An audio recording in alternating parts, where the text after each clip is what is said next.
The journey of 1,000 miles begins with a single step. And like so many social entrepreneurs, I have a personal reason for starting my not-for-profit organization. I'm 10 years old and I'm sitting on the steps with my 8-year-old brother Gary outside my parents' house. We're sitting there smelling the Oreo cookies being baked from the Nabisco factory a few miles away. But suddenly my parents start yelling and motioning to the neighbors to come over and watch me. My father's carrying my brother's limp body, racing to the car. Childhood illness, the air was too thick, and I learned from a young age that when a child is ill, the whole family is in crisis. 27 years later, it's 4 o'clock in the morning and the phone rings, waking me from a deep sleep. No, I scream into the phone. Asthma-induced heart attack, forest fires raging from Texas to Florida. My brother Gary is dead. Hundreds of miles away, I sit on my windowsill, staring into the black sky as it morphs into gray. My body takes a shower, and I'm drenched in tears. A few hours later, I'm standing on the steps of my parents' house in Fair Lawn, New Jersey, and I put the key in the door, knowing that what I'm about to tell them will forever change their lives. I learned from this experience that when a child dies, part of the whole family dies as well. 5 weeks later, my mother and I are sitting in the bone marrow transplantation unit at Columbia Presbyterian Medical Center. We're sitting in very uncomfortable plastic chairs, and there's a bag of uneaten sandwiches next to us in the empty chair, Gary's chair. The doctors, the head of oncology, all of the doctors are telling me and my mother that it's impossible for my father to live, that my father is definitely going to die because he had the worst kind and the worst stage. But when I look into my daddy's eyes, I see that he wants to fight, that he wants to live, that he's so strong. And I say to him, as I'm holding his hand, Daddy, I know you've got this. I believe in you, and I know you can beat this. It was the most authentic and important conversation of my life. And it created a real opening for healing, for my father, for me, and our whole family. During the next 4 weeks, when my dad was in isolation, every day my mom and I brought different messages and signs to the oncology floor. Buy low, sell high, CELL, because it was the stem cell floor. The cornier the sign, the better the reaction. And we created so much love and excitement on that oncology floor. And I learned that attitude is an essential part of healing. And you know what? Every day, every single patient would come in their wheelchair or their walkers, pulling their IV pole. They wanted to see what the joke of the day was, what the riddle of the day was, what the corny message of the day was. And they were laughing and playing, and the doctors and the nurses and the attendants, everyone got into the act. And I learned that it takes so little to create a shift, to create a lot of optimism, even in the most miserable and dire situations. My father came home after 4 weeks, and he lived cancer-free for 19 years. 10 months after Gary died, I was in the middle of the largest trade show in the world, launching the largest telecommunications company in the world. It was a big deal for my marketing communications firm that a Japanese-owned company had hired a woman-owned business to reposition them into North America. Suddenly, just 20 minutes before the show is about to start, my cell phone rings, and it's my husband, Jacob. Honey, I love you. The trade show's about to start. The Broadway actors are getting ready to do their thing in our booth. I'll call you later. And he screamed into the phone, Lisa, don't hang up. I need to speak to you immediately. Jonathan is catastrophically ill, and I knew in that moment that no parent would ever joke about the health of his or her child. If you've ever been to a trade show, it's kind of like being at the circus, except in this trade show, there were 550 booths, and one was more loud than the next with live bands and music and thousands of people. I couldn't hear a word that my husband was saying. I said, hold on and don't hang up. It took me 8 minutes to walk the length of that trade show floor, and I pulled back the tarp, surrounded by hydraulic equipment and machinery, as he started telling me, heart damage, neurological damage, rheumatic fever. I said to him, get me on the first available flight. I need to go back and launch the show. 12 hours later, I was on the plane, speeding back through the night, flying home to my son. For the next 4 months, I was by his side. I had become a sudden caregiver. I had become a mom on a mission. Because when your child is ill, they need you 24/7. Now, we're all so important and connected to our devices and our technology 24/7.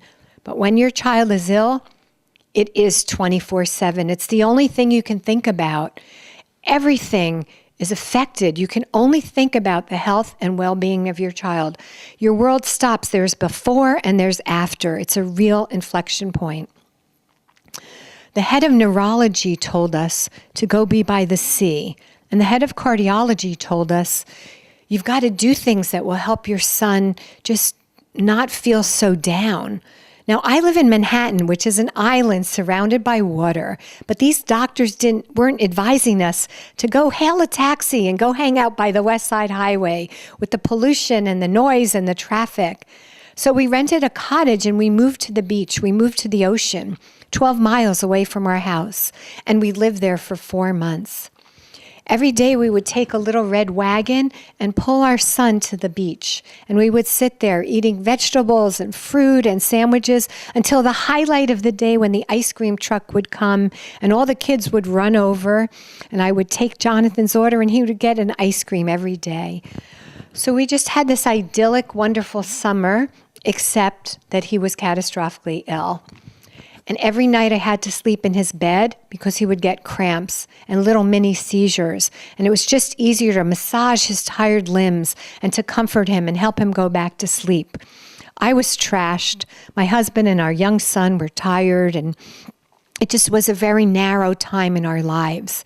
So every morning from 5 to 6, I would tiptoe out of the cottage and I would walk along the beach, seeing the ocean, smelling the salt water, smelling the sea air, and it was really helping me. I would sing and cry and pray, and that was making me feel stronger and more connected to myself and to God. On one of these walks during the height of my son's illness, suddenly the word Soaringwords popped into my head. I got chills.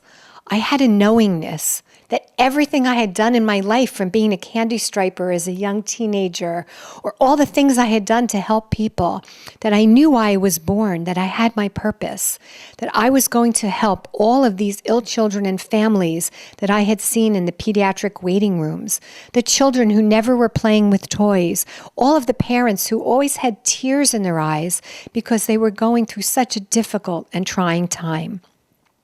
When I came back from my walk, I scribbled the name Soaringwords into my idea pad, and then my busy, hectic day as a caregiver started.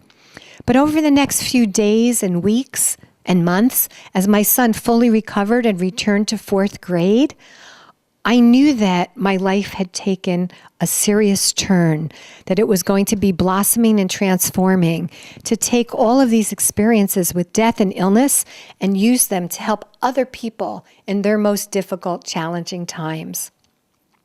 Today, my son is 29 years old. He's 6'1", and he's totally healthy. But I knew that I had a mission to help all these other people to heal. The mission of Soaringwords is to inspire millions of ill children and families to take active roles in their self-healing. The thing that makes Soaringwords really unique is that we're the only organization that invites an ill child to pay it forward, to do something kind for another child, because we know that this altruism activates, accelerates transformative healing. If you asked 100 people, what should we do for children in the hospital?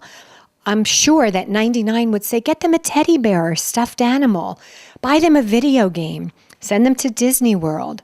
But our approach is different.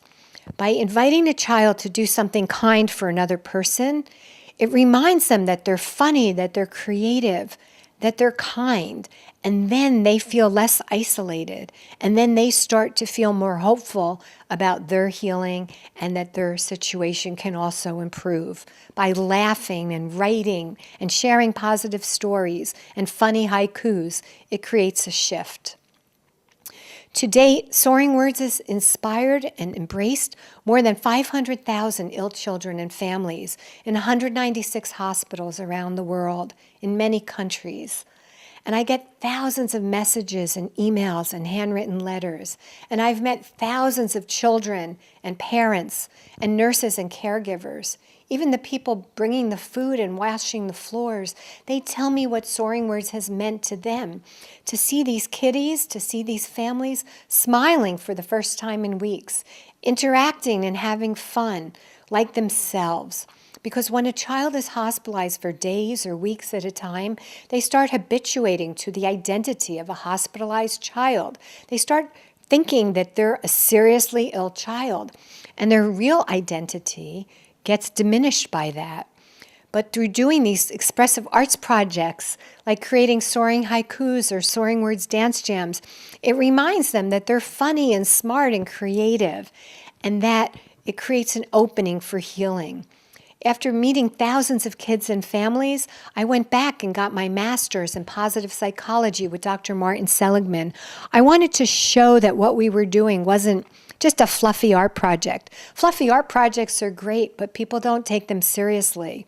I wanted to show that the Soaringwords interventions were really having a transformative impact on the health, the physical, emotional, and psychological health and well-being of these children and their families. My Soaring into Strength empirical model was originally tested among 220 children throughout North America for my master's thesis, and now we have expanded it in 2018 to include 2,000 children throughout North America and Latin America. Soaring into Strength stands for 7 of our soaring positive approaches. Shifting. When you create a change in your attitude and your body through movement, it has a positive cascading impact on your well-being. And optimism. Thinking and hearing and sharing positive emotions also has a transformative effect. And altruism. When you do something kind, it really shifts your overall well-being, and importantly, it lets the children know that they're not alone and they're not isolated. And resilience. Letting the children spot resilience in themselves, how strong they are, and in other people. And imagery, inviting the children to tap into their inner knowingness, their inner knowledge. It just takes a few moments every morning and night for them to take an active role in healing themselves. Narrative, the healing power of saying, reading, and writing positive stories. And lastly, gratitude, the most powerful of all the positive emotions. That's what Soaring stands for. And we've helped thousands of children activate the Soaring into Strength model. Because when a child is ill, he starts to identify with the identity of a seriously ill child. Every day, the doctors and nurses are checking his hospital bracelet before each procedure. He's wearing hospital clothing, and the crib or the bed has these big metal or bulky plastic arms so the child doesn't fall out of his bed, but it looks like a jail cell. And day after day, they start habituating to this identity. And these tiny Soaringwords positive interventions and exercises remind them that they're funny and creative and give them so much hope and strength and courage and laughter, all the things that feed children and remind them that they're a child. So Soaringwords is the power to heal. And I'm sending you love and strength from my heart to yours.